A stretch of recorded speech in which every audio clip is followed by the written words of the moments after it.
Hello, I'm doing this video on Armistice Day and it's a very important day today for me. Both my grandfathers fought in the First World War and indeed they fought in the Second World War.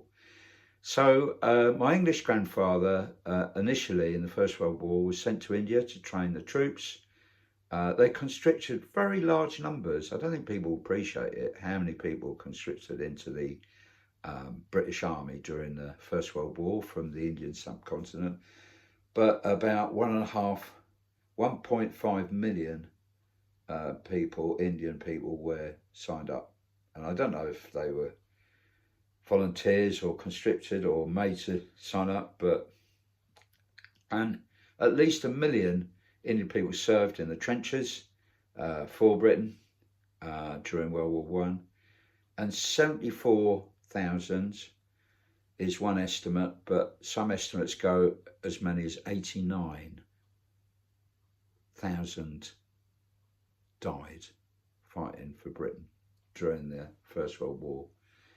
And I'm sure many of the people in the UK don't really think about that now, but it's a lot of blood, isn't it? It's terrible, terrible, terrible. My English grandfather I only met once, and he divorced from my grandmother around during the Second World War.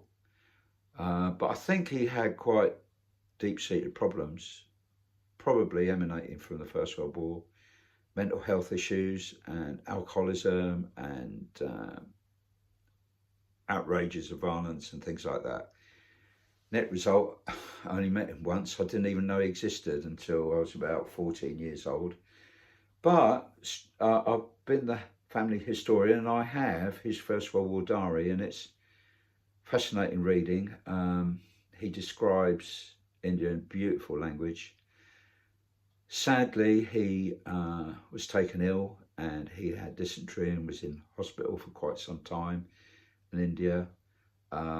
In his diary, he had all sorts of insults that he could use. You imagine, my grandmother can march better than you, that kind of thing in his diary. Had lots of addresses of various lady pen friends. And he describes coming back to the UK before he got sent out to Germany to fight Germany in the trenches in France. But very interesting diary and quite moving. The other diary I have is my French grandfather's diary, and I've typed it all up, and I've done a lot of research about his regiment and where they were, and I've got lots of nice pictures and things like that, and I found it quite interesting, really. But my grandfather never really talked about the First World War, and with good reason. It made him quite ill. I remember one year he was with us at November time and all these fireworks were going off in neighbours' gardens. Bang, bang, bang. Poor man, it made him feel ill. Brought back horrible flashbacks of the First World War. He apologised, went to the toilet and was quite sick, really. Lovely man. I've got a picture of him here. When I was younger, I looked a bit like him, and my son looks like him now, actually. So he's such a lovely man, I tell you. You can see he was in the 46th Regiment. One day I was out in Paris and he was holding by the hand and he said, "See that black man over there? He's one of my brothers." I said, "What do you mean?" He said, "Well, in the First World War, men like him from the Senegal fought alongside the 46th Regiment, and these black fellas were harder than us, and we were the toughest regiment in France, but these guys were even tougher. And did they fight, and did loads of them die for us? They're amazing." He didn't like racism, my granddad. He also didn't really hate the Germans. He saw the people that the problem were the politicians and the generals. And I think he was right, don't you? So I remember saying to him, "Oh, Grandad, what was the First World War like?" And he didn't really want to talk about it, but he said, "You know what? It was a bit like your whole village and your schoolmates, all your schoolmates, and all your village going off to war, and you being the only one to come back. He said that's what it was like. It was horrendous. And the fatalities of the troops going were absolutely horrendous. I'd like to read you some statistics. Nobody's exactly sure how many fatalities were, but books quote all sorts of different figures. But by the end of 1918, it's likely that every household in the UK had lost a relative or a friend. Over 9 million soldiers died throughout various fronts during World War One. The great majority were aged less than 30. About 1 out of every 8 soldiers were killed. 2 million Germans, 1.3 million French soldiers, and 722,000 British were killed.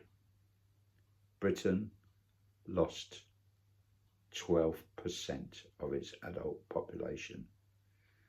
In certain parts of London, whole estates of young men were killed. The average life expectancy of an officer at the front was only 3.5 months. It was horrendous, absolutely horrendous. So I've got my diary, and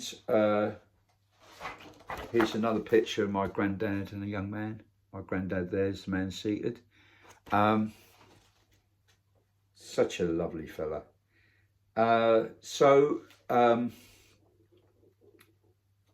What was I going to say? It's quite factual, this diary, and so is my English grandfather's and my French grandfather's diary. It's quite factual, really. It's a sort of note of where he was and what he was doing. But recently, I've come across a diary that's written by a young family, a young man, aged only 13, who's going through a bit difficult time, and I'm trying to help him along a little bit. But he wrote this wonderful essay, an imaginary tale of his imagination of what a diary of his First World War diary. And I absolutely love it because it brings to life my 2 grandfathers' war diaries, you know, absolutely amazing. So his diary, I'm going to read extracts from this young 13-year-old's account of the First World War. He's called Charlie, and he's written this brilliant diary from imagination of what it was like, and I think he's got it to a T. And he brings to life my respective grandfather's diaries. You know, absolutely amazing. Anyway, before I go off, I just want to tell you a quick story about my French granddad during World War II. He, at the outset, he went to join his regiment at Amiens, and he found they'd been wiped out, and he was pretty much the only survivor. He was a communications guy, and it was like the army post office he worked for, rather than being on the front line like he was in the First World War. And as France collapsed, he kind of moved down south from Amiens towards the centre of France, where he came from. And as France fell, he hid in the woods, living off blackberries and rabbits and things like that. Eventually the Germans caught him, and they interviewed him, and they said, what did he do before the war? And he said, well, I worked in the post office. And they said, well, we'd like you to go back to your old job, because they were keen to try and get France back to normal if possible. So he went back to the post office. He was chief counter clerk in a post office in Paris, and he collected stamps, actually. Wonderful stamp collection I have of his. And a couple of years later, he was in the post office, and this German soldier came in and asked for him, and everybody got quite anxious, because we all knew he was doing bits for the French resistance, and he in fact got a special award. He got, in the First World War, never boasted about it, but he got a First World War special medal, Croix de Guerre, and he got something similar for his help to the French resistance in the Second World War. Very modest man, though. He never spoke about it. We don't really know what he did for the resistance. Anyway, there he is. this resistance guy working in the post office, and this German soldier comes in. Naturally very anxious, and everybody worried, you know, is he going to be shot or something? And he walks out with this German, and the German says, pulls him to the corner and says, I have a watch. Watch? Yes, I have your brother's watch, and he's working on my family farm in Germany. So the Germans took French people and made them work in German factories and on the land. And my grandfather's brother had been taken to this German farm, and he was working there. And it was this German soldier's family farm, and he said, your brother, a very good man, and he wants you to get this watch fixed, and I'll take it back when I next go home on leave. So my grandfather said, come and eat something at our house. So went round to his flat, and my grandmother was furious, banging saucepans in the kitchen and the like. Why do you bring this German here? And I said, I was sitting in the flat in this armchair saying, oh, grandmother, why were you angry? And she said, I wasn't angry with the German. I was worried that, what would the neighbours think? Would they think we're collaborators? Your stupid grandfather. Anyway, and I said, oh, where was he sitting, this German, when he came in your flat? And my grandmother said, he was sitting in the chair you're sitting in now. Live history. So it kind of brought it to life, all these World War stories, you know. And such a kind man, my grandfather, and I was so sad he went through such a tough time.